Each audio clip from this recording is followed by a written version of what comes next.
NEET परीक्षा में हुई धांधली को लेकर देश भर के छात्रों में आक्रोश है और वहीं नीट की परीक्षा को रद्द करने की मांग कर रहे हैं, जिसे लेकर राजनीति भी गरमाई हुई है। इसी क्रम में नीट परीक्षा के रिजल्ट में हुई धांधली को लेकर राज्यसभा सांसद विवेक तन्खा का एक बड़ा बयान सामने आया है, जिसमें उन्होंने कहा है कि जिस तरह से व्यापम को भंग किया गया था, उसी तरह से एनटीए को भी तुरंत भंग कर देना चाहिए। प्राइवेट बॉडी को एग्जाम लेने का कोई अधिकार नहीं है। इसके बाद भी धड़ल्ले से प्राइवेट बॉडी के माध्यम से परीक्षा हो रही है और बच्चों के भविष्य से खिलवाड़ किया जा रहा है।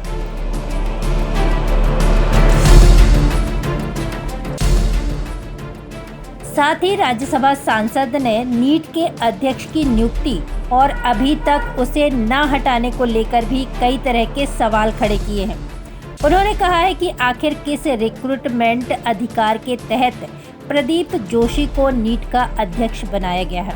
इसके साथ ही उन्होंने कहा है कि जो भी नीट पर राजनीति कर रहा है वो इससे बचे, क्योंकि नीट बच्चों का भविष्य है, न कि राजनीति का अखाड़ा।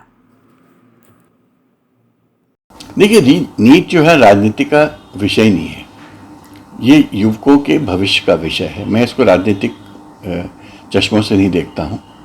और जिस प्रकार से एनटीए ने कार्य किया है वो निंदनीय है।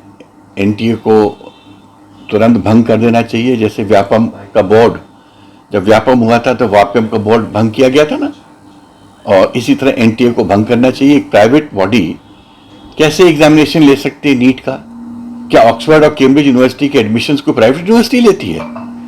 इसलिए मेरा कहना है कि समय आ गया है कि आप इसको भंग करिए और एम्स की कंसोर्शियम बना के उसका परीक्षा कराइए। दिल्ली एम्स और सब एम्स के डायरेक्टर्स मिलके करेंगे, वही करेक्ट तरीका है। और मैं आपको निश्चित रूप से बता दूं कि क्लैट के वक्त, जब यूनिवर्सिटी क्लैट का जब परीक्षाएं नहीं होती थी, और मुझे याद है मेरा बेटा 2 दिन में 2007 में उसको 6 एग्जामिनेशन देने पड़े थे लॉ के एडमिशन के लिए।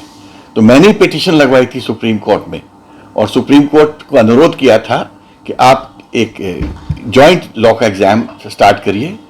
15 मिनट लगे थे मुझे सुप्रीम कोर्ट के चीफ जस्टिस और नवलेकर साहब को कन्विंस करने में, और नवलेकर साहब के हस्तक्षेप से फिर नोटिस इश्यू हुआ था और उससे क्लैट का जन्म हुआ। तो इसी तरह मैं आपसे बोलना चाहता हूं कि वक्त आ गया है नीट को का तौर तरीके बदलने की। हमको विश्वास चाहिए जनता का, युवकों का ट्रस्ट चाहिए। हमको एक अच्छा परीक्षा प्रणाली चाहिए जिसमें ट्रांसपेरेंसी रहे और ट्रस्ट रहे। सर, क्या इसकी याचिका लगाई जाएगी सर? नहीं, डेफिनेटली बहुत याचिकाएं पेंडिंग हैं। 8 तारीख को उसमें बहस है, 8 जुलाई को वो याचिकाएं सब आएंगी। और ये एक प्रकार से कोई अंत नहीं है, ये स्वच्छता का बिगनिंग है। एक नई स्वच्छ प्रणाली लाने का ये शुरुआत है। सर, प्रदीप जोशी जो नीट के चेयरमैन हैं, ये कहा जा रहा है कि वो बीजेपी और संघ के रिकमेंडेशन से बने थे। इतनी सारी होने की चीजें के बाद उनको नहीं हटाया जा रहा है जिसकी तस्वीर बने। देखिए, कितने दिन तक आप उनको बचा के रखेंगे?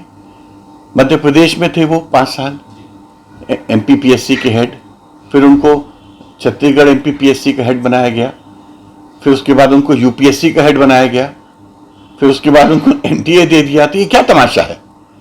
क्या पूरे देश में एक ही व्यक्ति है जो हर पद में बैठाया जाएगा? क्या इनका ये रिक्रूटमेंट ड्राइव थी? ये युवकों के साथ छल है। और अब देश जाग चुका है, प्रजातंत्र आ चुका है इस देश में।